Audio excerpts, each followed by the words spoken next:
नववर्ष के इस शुभ अवसर पर एनवी न्यूज़ के इस खास बुलेटिन में हमारे साथ एक ऐसी शख्सियत मौजूद हैं जिन्होंने अपने अभी तक के अनुभव में या यूँ कहें कि अभी तक के जीवन में 175 देशों का भ्रमण किया है और बहुत सारे देशों के भ्रमण में उन्होंने संस्कृति को, वहाँ की संस्कृति को बहुत ही गहराई से समझा है। मेरे साथ इस वक्त स्टेज पर मौजूद हैं इस कार्यक्रम में अशोक जी। अशोक जी, आपका बहुत बहुत स्वागत है एनवी न्यूज़ के इस खास कार्यक्रम में। बहुत बहुत धन्यवाद। सबसे पहले मैं आप सभी को नव वर्ष की हार्दिक शुभकामनाएं देता हूं। और आपके चैनल, जब से कुछ देर पहले मैं कई प्रोग्रामों को देख रहा था, एक बहुत ही अच्छा प्रोग्राम आप कर रहे हैं और ताकि बहुत अच्छी बातें जनता तक जाए, लोगों तक जाए। जी, इस कार्यक्रम की शुरुआत के साथ हम जानना चाहेंगे, जैसा कि मुझे आपके बारे में मालूम है कि आपने बताया भी था मुझे ऑफ कैमरा कि आप cruising industry, American cruising industry से बहुत पहले से जुड़े हुए हैं। हमारे आसपास के माहौल में जब भी हम चर्चा करते हैं, चाहे वो पढ़ाई लिखाई से रिलेटेड बातें हों या करियर से संबंधित बातें हों, अक्सर हम बात करते हैं कि सिविल इंजीनियरिंग, मेडिकल इंजीनियरिंग या फिर अन्य विषय के बारे में। बहुत सारे छात्रों को इस चीज़ के बारे में नहीं पता है कि ये भी कोई एक अलग से इंडस्ट्री है, अमेरिकन क्रूजिंग इंडस्ट्री। इसके बारे में मैं जानना चाहूँगा सर कि क्या है अमेरिकन क्रूजिंग इंडस्ट्री और ये कैसे काम करती है, आपका इससे जुड़ाव कैसे हुआ? सबसे पहले तो मैं हॉस्पिटैलिटी मैनेजमेंट कलकत्ता से, मैं खुद एक ग्रेजुएट हूँ। और ऐसा नहीं है कि आप किसी को देखकर कोई कोर्स या कोई इंडस्ट्री में जाएं। आप पहले अपने आप को चेक करें कि आपके अंदर किस तरह की भावना है। क्या आप दुनिया देखना चाहते हैं? जैसे मेरे अंदर एक भावना थी, क्या ऐसा कोई स्कोप है so that I can see the world around. तो मेरे मन में आया कि हाँ, एक स्कोप दिखा कि हाँ, क्रूजिंग इंडस्ट्री है जो आपको दुनिया दिखा सकती है। आप नए नए लोगों से मिल सकते हैं और कम से कम 58 डिफरेंट कंट्रीज़ के लोग जो आपके स्टाफ हैं उनके साथ बैठकर आप खाना खा सकते हैं। उनके साथ आप तौर तरीके सीखते हैं कि कैसे क्या किया जाए। तो मेरे लिए ओशियानिया क्रूज़ जो हमारी अपनी कंपनी है, जिसके लिए मैं काम करता हूँ पिछले 12 वर्ष से एज ए बटलर, तो उसके माध्यम से मुझे बाहर जाने का मौका मिला। और लगभग 175 कंट्रीज़, जहाँ तक आप बोलें, यहाँ पर जाके हमने खुद भाई लंच भी हमने किए हैं। और वहाँ के मेरा जो मेन टारगेट था वहाँ के लोगों से मिलने का, और वहाँ के लोगों से मैं मिला भी हूँ और बात भी किया हूँ। और ख़ासकर अपने देश की जो झलक है वह विदेशों में मैंने पाई है। तो जैसे कि आपने अभी बताया कि आपने क्रूजिंग इंडस्ट्री को ज्वाइन किया, तो इसकी शुरुआत कहाँ से हुई और किस वर्ष के साथ आपने इसकी शुरुआत की? ये सन 2008 में जी, अगर सन 2008 में मैं मुंबई से इसकी मेरी ज्वाइनिंग हुई थी। और ये ऑनलाइन इंटरव्यूज इसके होते हैं। तो जैसा मैंने पहले आपको बताया कि ये इसमें वही लड़के जाएं जिसके अंदर खुद एक इनबिल्ट क्वालिटीज़ हो कि हाँ, मैं वास्तव में मिक्स क्लाइमेट में काम कर सकता हूँ, अंडर प्रेशर काम कर सकता हूँ, जहाँ पर विद इन लिमिटेड आवर्स में मैं बहुत सारे टास्क को हैंडल कर सकता हूँ। अगर ऐसा कुछ है और मैं फ्री हूँ कि ताकि वर्ल्ड के लोग जब मुझसे मिलेंगे तो मैं अपने देश को रिप्रेजेंट कर रहा हूँ, तो वहाँ की आपकी जो पॉजिटिव जो एटीट्यूड है वह बहुत मायने रखती है।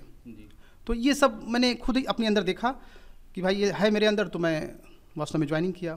और बम्बई से जो है अमेरिकन क्रूज़ लाइन, जो ओशियानिया क्रूज़ है, वहाँ से सिलेक्ट करके मैं फ़ॉरेन गया था।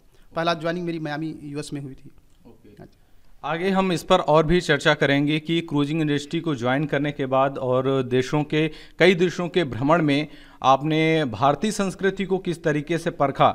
लेकिन उसके पहले जो छात्र एनवी न्यूज़ को देख रहे हैं, उनके लिए सर मैं जानना ये चाहूँगा कि जैसे आपने क्रूजिंग इंडस्ट्री के बारे में बात की, तो क्या छात्रों को कोई विशेष डिप्लोमा या कोई विशेष कोर्स करने की भी ज़रूरत होती है इसमें? क्रूजिंग इंडस्ट्री के लिए एक हॉस्पिटैलिटी, जैसे आप बहुत लोग होटल मैनेजमेंट करते हैं, मैं इवन टुडे, हमारे समय में तो डिप्लोमा हुआ करता था, 3 years in diploma. Nowadays the people are going with the 3 years degree. तो कम से कम एक फॉर्मल डिग्री विथ 5 स्टार, कम से कम 2 साल के भारत में आपके अनुभव होने चाहिए, ताकि आप जब विदेश यात्रा पर जाएँ तो वहाँ पर आप ऐसा ना लगे कि आप अनभिज्ञ हैं बहुत सारी चीज़ों से। मतलब आपकी जो आत्मविश्वास है, ये भावना आपकी बहुत उच्च श्रेणी की होगी, तो आपको काम करने में कोई असुविधा का सामना नहीं करना पड़ेगा। तो कम से कम एक फॉर्मल डिग्री आपके पास होनी चाहिए। उसके बाद कम से कम मिनिमम 2 years का एक्सपीरियंस होना चाहिए, क्योंकि जब आप फॉरेन लैंड में जाते हैं या फॉरेनर के नज़र में आप जब होते हैं तो वो चाहते हैं कम से कम आपके पास एक अनुभव हो, ताकि आपको ट्रेंड ना करना पड़े वहाँ पर, because the company need direct result from you. तो जैसे ही छात्र इसकी पढ़ाई कर लेते हैं, आपने जब इसको ज्वाइन किया, मैं आपके विषय पर अब आता हूँ, जब आपने ज्वाइन किया तो इसमें काम करने के अनुभव के बारे में आप बताएं कि ये किस तरीके से वहाँ पर आपने काम किया और किन किन चीज़ों को वहाँ पर आपने अनुभव किया काम करते हुए। क्या नई चीज़ें थी आपके लिए वहाँ पर काम करने का? इस समय दर्शक में अगर कुछ मित्र जो हॉस्पिटैलिटी फील्ड से होंगे वो इस बात को ज़्यादा समझ पाएंगे कि जब आप जॉब में जाते हैं तो आपके अंदर एक कई प्रकार की भावनाएं उठती हैं कि शायद मैं ये कहना चाहूँगा कि यहाँ दो तरह के लोग होते हैं, एक होता है फ्रंट, एक होता है बैक। अगर आप खुद के अंदर अगर आप अपने को मैनेज ठीक से नहीं कर पाते हैं तो आप लोगों को मैनेज नहीं कर पाएंगे। तो जो मैनेजमेंट की जो सबसे बेस्ट क्वालिटी होती है वो आपकी खुद के अंदर की होती है। तो मैं समझता हूँ कि अगर आप मैनेजमेंट में ही अगर आप जो दर्शक मुझे देख रहे हैं अगर वो चाहते हैं कि मेरे मित्र जो होटल इंडस्ट्री के खासकर हैं या हॉस्पिटैलिटी फील्ड के हैं वो ज़रूर चेक करें कि मेरे अंदर वो क्वालिटीज़ है कि नहीं, क्योंकि I am going to manage the people around. If you don't know how to manage myself तो फिर ये इंडस्ट्री आपके लिए सूटेबल नहीं हो पाएगी। 175 देशों के भ्रमण के दौरान जैसा कि आपने कई देशों के भ्रमण किया, भारतीय संस्कृति को आपने दूसरे देशों में किस तरीके से आपने ये परखा कि नहीं इस देश में भारत की संस्कृति की छाप कहीं ना कहीं नज़र आती है? मुझे तो गर्व होता है जब इस देश से जब आप एयरलाइंस जब अंतिम फ्लाइट लेती है तो इस देश का खिंचाव सिर्फ गुरुत्वाकर्षण के कारण नहीं होता है बल्कि आध्यात्मिक खिंचाव भी होता है इस देश में, क्योंकि अपने इस देश में कहीं ना कहीं एक वाइब्स है, चाहे आप विवेकानंद हो, चाहे महर्षि अरविंद हो, चाहे रविन्द्रनाथ टैगोर हो। अगर आप जितने महापुरुषों को पाएँ इंक्लूडिंग महात्मा गांधी, यहाँ तक कि हमारे प्रधानमंत्री जी अगर आप ठीक से देखें तो इस सब के अंदर एक आध्यात्मिक भावना जागी है। इसका मैं समझता हूँ इस युवा पीढ़ी को खासकर जो लोग समझते हैं कि नहीं पैसा ही सब कुछ है, नहीं, मैं चाहता हूं कि अपने देश की संस्कृति पर भी हमें थोड़ा फोकस करें। क्योंकि अगर आप विदेश की यात्रा, जैसे मैं स्वयं जब जापान गया था तो वहाँ की मैंने एक चीज़ देखी, लोगों के अंदर एक एटीट्यूड। अगर विदेश को एक भाषा में परिभाषित किया जाए तो है उनके एटीट्यूड के माध्यम से। वो आज भी मानते हैं कि हमारे पास इन्फॉर्मेशन ही सब कुछ नहीं है, मेरे अंदर सब कुछ जानकारी नहीं है, मगर मेरे घर में अगर एक बुजुर्ग है या हमारे मैनेजमेंट में कोई हमारे अनुभवी लोग बैठे हैं तो उनके पास अनुभव है, वो आपको गूगल में नहीं मिलेगा, वो आपको यूट्यूब में नहीं मिलेगा, आप एक इन्फॉर्मेशन पाएंगे। लेकिन ये अगर भावना मैंने देखा कि विदेशों में इसका स्पष्टीकरण है, उनको पता है कि what is called information and what is called knowledge. तो नॉलेज ये अनुभव से आता है, तो अनुभव ये एटीट्यूड पर निर्भर करता है। तो विदेश यात्रा मेरी एक एटीट्यूड पर रही है और मैंने देखा है विदेश के लोगों ने इसको बहुत बखूबी से रखा है। बिल्कुल, कई बार ऐसा होता है कि हमारी संस्कृति जो है, जब आप देखते हैं विदेशों में हो या भारत में भी हो, हमारी संस्कृति पर एक नई परत धीरे धीरे चढ़ने लगी है और जो मूल संस्कृति है वो कहीं ना कहीं दब रही है। इसका प्रभाव हम अक्सर भारत हिंदुस्तान में तो हम लोग बातचीत करते ही हैं कि अब पश्चिम सभ्यता की ओर हमारा देश बढ़ रहा है। विदेशों में आपने कई बार विदेशों की सैर की है, वहाँ का अनुभव आपको है, क्या इस चीज़ की झलक वहाँ पर भी आपको देखने को मिली है कि उनकी मूल संस्कृति के ऊपर एक नई परत चढ़ रही हो, किसी दूसरे देश की सभ्यता का असर वहाँ पर पड़ रहा हो?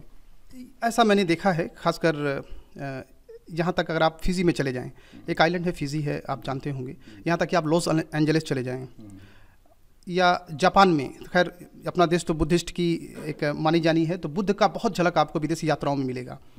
मैंने देखा हांगकांग, शंघाई में भी मैं पहुँचा था तो वहाँ पर भी देखा कई जगहों पर जैन मेडिटेशन सेंटर बनाए गए हैं। तो उस भगवाकरण को देखने के बाद मेरे अंदर आया कि कम से कम बैठ कर यहाँ कुछ मेडिटेशन किया जाए। जैसे ही आप मेडिटेशन करेंगे तो भारत की एक गंध भी आपको वहाँ पर महसूस होगी, वो एटमॉस्फेयर। तो कभी कभी ये दुख होता है कि खासकर भारत में हम आध्यात्मिक में कई मिश्रणों में फंसे हुए हैं, जबकि विदेश की धरती खासकर हमारे देश के जो बेहतरीन चीज़ें हैं उनको लेकर जो है श्रृंखला को आगे बढ़ा रही हैं। जैसा कि अगर आप देखें तो भगवान बुद्ध की जितनी भी श्रृंखलाएं हैं वो पूरी एशिया को छा गई हैं, मगर हम कहीं ना कहीं बुद्ध को समझने में असफल रह रहे हैं। तो हमें चाहिए कि हम अपने शास्त्र को या हम अपने अनुभवी लोगों से वापस उसको देखें, रिबिल्ड करें अपने नॉलेज को और फिर अनुभव करें कि हाँ मैं इसकी गहराई तक हम जा सकते हैं। जैसा कि जब भी अध्यात्म के बारे में बातचीत होती है या संस्कृति के बारे में बातचीत होती है, अध्यात्म को आत्मसात करने के लिए क्या तरीका होना चाहिए आपके हिसाब से? एक अध्यात्म जो आपकी नई वेब सीरीज में दिखाया जा रहा है कि हमारी संस्कृति एक ये है, एक सच ये है, लेकिन एक अध्यात्म का दूसरा पहलू ये भी है कि लोग किताबों की ओर जुड़ते हैं और उसके माध्यम से वो जीवन के उन सवालों के जवाब खोजने की कोशिश करते हैं जिनके रोज़मर्रा में कहीं ना कहीं कनेक्शन होता है। आप किसकी ओर इसका आप देखना चाहते हैं कि हमारा अध्यात्म ये होना चाहिए, इस तरीके से हम अध्यात्म से हमें जुड़ना चाहिए? बहुत अच्छा प्रश्न आपने किया है, और इस प्रश्न की जो श्रृंखला है, इसकी कड़ी मैं 2020 से जोड़ना चाहूँगा। सन 2020 में अचानक ये मैं ही नहीं, पूरा विश्व जो है इससे प्रभावित हुआ है। लेकिन मैं महसूस करता हूँ कि कष्ट एक अलग चीज़ है और कष्ट को बढ़ा कर जीना ये अलग चीज़ है। तो अगर आज मुझे दुख है तो इस दुख का निवारण भी है। मैंने अपनी देश की, तब मुझे कहीं ना कहीं पता चला अपने देश की, मैं सिर्फ मंदिर जाने के लिए मैं प्रेरित नहीं होता हूँ। मैंने देखा जितने महापुरुष हैं सबने मेडिटेशन पर एक फोकस किया है। अगर आप मेरा खुद का अनुभव है कि अगर आप आधा घंटा या 45 मिनट अगर आपके पास समय हो, अगर आप मेडिटेशन पर फोकस करते हैं तो वह 45 मिनट आपके 24 घंटे पर भारी पड़ेगा। You would be able to handle the situations which are very adverse. ये ताकत आपको मेडिटेशन से मिलती है, और मेडिटेशन भारत की असली खोज है। अगर आप, बहुत लोग जो साइंटिफिक माइंड के नहीं हैं वो मान्यताओं पर चले जाते हैं, पूजा पाठ में चले जाते हैं, वो भक्तिमय शाखा में चले जाते हैं। लेकिन ज्ञान मार्गी शाखा के जितने भी लोग होंगे, चाहे आप भारत की जितनी इंटेलिजेंसिया को देखें, चाहे विवेकानंद से उठाएं, अगर आप महर्षि अरविंद तक आएँ या रविन्द्रनाथ टैगोर, ये कहीं ना कहीं ये मेडिटेशन को इन्होंने प्राथमिकता दी है। अगर आप मेडिटेटिव माइंड के हैं तो इसका मतलब है कि आप अपने विचारों को हैंडल करना सीख गए हैं। जब आप अपने विचारों को हैंडल करते हैं तो स्वाभाविक रूप से आप अपने इर्द गिर्द लोगों को भी हैंडल करना सीख जाते हैं। तो जो सबसे बुनियादी कारण है वह आप ही हैं, बाहर सिर्फ रिफ्लेक्शन होता है। तो मैं समझता हूँ कि अपने देश की जो सबसे बड़ी संपदा है वह है ध्यान, वह है meditation. It could be anything. आज बहुत सारे इन्फॉर्मेशंस हैं अराउंड, आप जाएँ उसको देखें, और ये ऐसा नहीं है कि आप मान लें, आप अपने अनुभव पर लें। अगर आपको लगे कि हाँ, बहुत सारे, चाहे आचार्य रजनीश को ही देख लें आप, या इस समय बहुत सारे ऐसे महापुरुष हैं जो मौजूद हैं, आप उनको देख सकते हैं, क्योंकि यह देश जो है गुरुओं की श्रृंखला पर ही चला है। बहुत अच्छी बात कही आपने। और इस कार्यक्रम के अंत में मैं एक चीज़ और जानना चाहूँगा। जैसे नया वर्ष, नए वर्ष की शुरुआत हो चुकी है, कहीं ना कहीं कोविड से बहुत सारे लोगों पर इसका प्रभाव पड़ा है। बहुत सारे लोग टूट भी चुके हैं। अब कुछ लोग ऐसे भी हैं जो एक नया व्यवसाय शुरू करना चाहते हैं, एक नई शुरुआत करना चाहते हैं। तो उनके लिए आध्यात्मिक रूप से वो किस तरह अपने आप को मजबूत करें कि वो इस महामारी से भी निकल कर बाहर आएँ और एक नई ऊर्जा के साथ अपने जो भी उनका प्रायोजन है, जो भी वो करना चाहते हैं, उसके साथ जुड़कर आगे बढ़ें? देखिए, इसमें आपने जो बात की है कि खासकर युवाओं के लिए, खासकर जॉब सेक्टर की बातें हैं, तो भारत में जहां आबादी की संख्या ज़्यादा होती है, जहां लोग ज़्यादा रहते हैं, वहां जॉब आप पा सकते हैं, क्योंकि वहां समस्याएं होंगी और उसके समाधान के लिए आपको जॉब क्रिएट अपने आप होगा। तो जॉब भारत में बहुत सारी समस्या नहीं है। समस्या ये है कि आपके पास कोई गुणवत्ता है कि आप लोगों तक पहुँचा सकते हैं। अगर इस तरह की भावना है तो आप निश्चित रूप से आगे जाएंगे। रही बात कोविड की जो बात है, खासकर मैंने क्रूजिंग इंडस्ट्री में देखा है, कोविड के बहुत पहले, पिछले 12 साल से मैंने अनुभव किया है कि हाइजीन पर बहुत मेंटेनेंस हुआ है। कोविड जाते जाते मैं समझता हूँ कि 2021 के वैक्सीन की जो है श्रृंखला ही गई है, जाते जाते बहुत सारी हमें अलर्टनेस देकर गया है। उसने ये भी समझाया है कि जीवन में सबसे जो महत्वपूर्ण चीज़ है वह आपका जीवन है, और उसके बिना आप कुछ भी नहीं हैं। जैसे एक गाड़ी में अगर पेट्रोल हो तो उस गाड़ी का पेट्रोल ही सब कुछ नहीं है, वह एक हिस्सा है, बिना उसके गाड़ी आपकी घूमेगी नहीं, ये भी निश्चित है। लेकिन बाकी और भी हैं, क्लच हैं, गियर हैं, ब्रेक हैं, सबका रिस्पेक्ट कीजिए, उसमें एक पेट्रोल हिस्सा है। तो सिर्फ पैसे के लिए ही अगर आप जॉब करते हैं तो मैं समझता हूँ कि ये एक निंदनीय सोच है, जो कि इस तरह की सोच को हमें पीछे करना चाहिए। और कोविड को नज़र में रखते हुए, क्योंकि अब जो है कोविड के बाद जो नॉर्मल हमारी एक्ट होगी वो हमारा हाइजीन बेस पर होगा। हम 2 गज की दूरी जो बात है इस पर करें, और हैंड वॉशिंग जो 20 सेकेंड्स की बात जो कही गई है, और अपने आप को भाई मास्क के अनुसार जहाँ देखें, जहाँ वातावरण ठीक नहीं है वहाँ पर अपने आप को कवर रखें, ताकि इस समय की जो पीढ़ी हमें वॉच कर रही है, यह पीढ़ी आने वाले समय में बहुत ही स्पष्ट और सुखदायी होगी। आपने आने वाली पीढ़ी की बात की और बीच में जीवन के बारे में भी चर्चा की। अंत में मैं चाहता हूँ हमारे NV न्यूज़ के जितने भी दर्शक हमें देख रहे हैं, और ख़ासकर युवा दर्शक, जो कि एक युवाओं में एक बहुत बड़ी समस्या है मानसिक तनाव।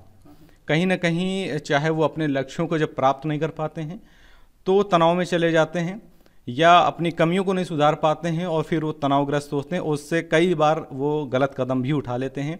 मैं चाहता हूँ कार्यक्रम के अंत में जाते जाते आप उन युवाओं को एक मार्गदर्शन दें ताकि वो आगे इस तरह की समस्याओं से जूझे ना।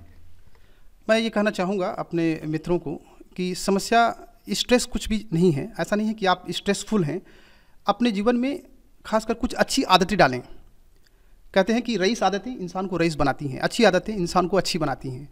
तो आप आगे बढ़ने के लिए न सोचें, जैसे कि अर्ली मॉर्निंग, मैं समझता हूँ कि कम से कम 5 o'clock या 5:30 बजे या सूर्योदय के समय उठें।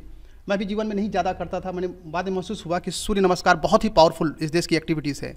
अपने जीवन में सूर्य नमस्कार को ऐड करें। कम से कम ज़्यादा नहीं, आपके पास समय नहीं है तो 15 मिनट का मेडिटेशन आपके लिए बहुत ही इफेक्टिव है। चाहे आप अध्ययन करते हो, चाहे कोई टेक्निकल चीज़ सीख रहे हो, उसमें आप पाएंगे वो मेडिटेशन आपको बहुत हेल्प कर रहा है। बहुत सारे इसके अलावा जो है अच्छी पुस्तकें अपने जीवन का एक हिस्सा बनाएं और अपने से सीनियर लोगों को, आप अपने सोसाइटी के, समाज के इर्द गिर्द लोगों को जहां आप समझते हैं कि इनको रिस्पेक्ट उनको दें। ऐसा ना सोचें कि मुझे जानकारी ज़्यादा है, बिकॉज यूट्यूब बहुत कुछ जानकारी हमें देता है, लेकिन फिर भी यूट्यूब के पास अनुभव नहीं है। वो एक प्लेटफॉर्म है जहाँ पर आप जानकार होते हैं, लेकिन आप इसी कारण हम अपने अनुभवी लोगों से मिस कर जाते हैं और वहीं हमारी ईगो आ जाती है। और मैं चाहूँगा युवाओं को कि उस ईगो को जो है आप अपने पास ही रखें और सीखने के लिए अपने से सीनियर लोगों को जो रिस्पेक्टफुल मैनर से देखें, तो आप बहुत कुछ सीख सकते हैं। चाहे अपने घर में अपने पिताजी हों, उनको हम अवॉइड नहीं कर सकते हैं because of the generation gap, या हमारे इर्द गिर्द जो भी अगर हम पाते हैं, हमारे अंकल हैं या हमारे ताऊ जी हैं, अगर कहीं किसी सेक्टर में गए हैं, जरूर हम उनसे पूछें। इंडस्ट्री अलग हो वो अलग बात है, लेकिन उसकी जो बुनियादी जो शिक्षा होगी वो समान होगी। तो दूसरी बात जो है कि एटीट्यूड को अपने पॉजिटिव नज़र पर रखें। और रे ऑफ पॉजिटिविटी तो आपका एक, मैंने देखा वहाँ पर एक स्लोगन के रूप में लिखा है आपने। तो ये जो है सकारात्मकता की जो किरण है, मैं चाहूँगा कि ये आप लोगों के अंदर आए और आप प्रयास करें कि मुझे एक रिस्पेक्टफुल मैनर से, मैं भारत का नागरिक हूँ, यहाँ पर समस्याएं तो रहेंगी ही, मगर उस समस्याओं को मैं हैंडल कैसे करूँ।